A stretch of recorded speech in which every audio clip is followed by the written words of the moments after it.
నమస్తే ఫ్రెండ్స్. ఏదైనా ఫంక్షన్ పెళ్ళికెళ్ళాలంటే భయమేస్తుంది ఫ్రెండ్స్. ఎందుకంటే ప్లాస్టిక్ చెత్తతోని నిండిపోతుంది. కొన్ని క్వింటాల్స్ ప్లాస్టిక్ చెత్తను తయారు చేస్తున్నాం ఒక్కొక్క ఫంక్షన్‌లో ఫ్రెండ్స్. అది మనకి ఎవరిచ్చారో ఫ్రెండ్స్ అలా భూమిని కలుషితం చేయడానికి. ల్యాండ్ ఫిల్లింగ్ అయిపోతుంది. అది వేల సంవత్సరాలైనా కరగదు కదా ఫ్రెండ్స్. అయితే నేను ఒకసారి నాకు 2 ఇయర్స్ క్రితము నేషనల్ ఇన్ఫర్మాటిక్స్ సెంటర్ అని ఒకటి సెంట్రల్ గవర్నమెంట్ ఆర్గనైజేషన్ ఉంది. అక్కడ నాకు ఉమెన్స్ డే రోజు గెస్ట్‌గా పిలిచారనమాట. సో, అక్కడ నేను వెళ్ళినప్పుడు చూశాను వాళ్ళ ఆఫీస్‌లో కంప్లీట్ ప్లాస్టిక్ ఫ్రీ ప్రోగ్రాము వాళ్ళు ఆర్గనైజ్ చేశారు. నేనైతే చాలా సంతోషపడ్డాననమాట. ఇంత చక్కగా వీళ్ళు ప్రోగ్రామ్ ఆర్గనైజ్ చేశారు కదా అని. వాళ్ళ బిల్డింగ్‌లో ఉన్నన్ని మొక్కలు నేనెక్కడా చూడలేదు ఫ్రెండ్స్. ప్రతి ఫ్లోర్‌కి హండ్రెడ్స్ ఆఫ్ ప్లాంట్స్ వాళ్ళ ఎంప్లాయీసే అందరూ కలిసి పెంచుతున్నారు. అక్కడున్న వాళ్ళు చాలా conscious plastic free environmental friends లాగా ఉన్నారు ఫ్రెండ్స్. నాకు వాళ్ళు చాలా నచ్చారు. తర్వాత చాలా మంచి ఫ్రెండ్స్ అయిపోయారు.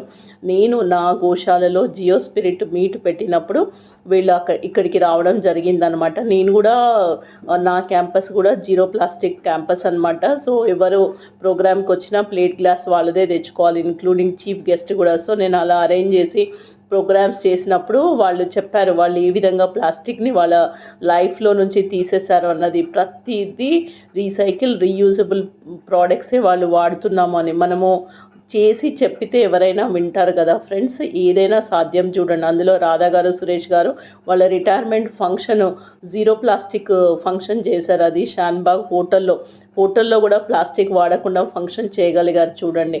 వాళ్ళు వెళ్ళి హోటల్ వాళ్ళకి రిక్వెస్ట్ చేశారట, ఇలా మాకు కావాలి ప్రోగ్రామ్ అంటే అదే విధంగా వాళ్ళు అరేంజ్ చేశారు. వీళ్ళు స్టీల్ గ్లాసులు, నాప్కిన్స్, తర్వాత టిష్యూస్, రీయూజబుల్ టిష్యూస్ అంటే క్లాత్ నాప్కిన్స్ తీసుకొని వెళ్ళారు. స్పూన్స్ కూడా వుడెన్ స్పూన్స్ తీసుకెళ్లారంట. సో, ఆ 3 మాత్రం వీళ్ళు అరేంజ్ చేశారు. మిగతాది మొత్తము హోటల్ వాళ్ళు అరేంజ్ చేశారు. మనకు సంకల్పం ఉంటే ఏదైనా సాధ్యం అవుతుంది కదా ఫ్రెండ్స్. చూడండి ఎంత చక్కగా మేడం, సార్ వాళ్ళ ఫంక్షను జీరో ప్లాస్టిక్ అయిపోయింది. వచ్చిన వాళ్ళకి బుక్స్ గిఫ్ట్‌గా ఇచ్చారంట. అది వాటికి కూడా కవర్స్ వేయలేదు. ఎందుకంటే మళ్ళీ ప్లాస్టిక్ అవుతుంది. అది మళ్ళీ ల్యాండ్ ఫిల్లింగ్ అవుతుంది. ఎంత చక్కటి ఆలోచన కదా ఫ్రెండ్స్. మనం కూడా అందరం అనుకుంటే చేయగలుగుతాము కదా ఫ్రెండ్స్. అయితే రాధా మేడం గారు చెప్పారు, ఎవరైనా ఊర్లో ఈ స్టీల్ ప్లేట్స్, గ్లాసెస్ బ్యాంక్ పెట్టుకుంటామంటే ఆవిడ సపోర్ట్ కూడా చేస్తానని చెప్పారు.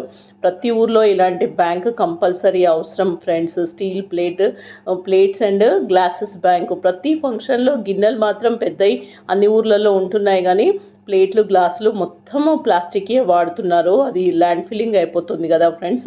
మనం కూడా మార్పుకు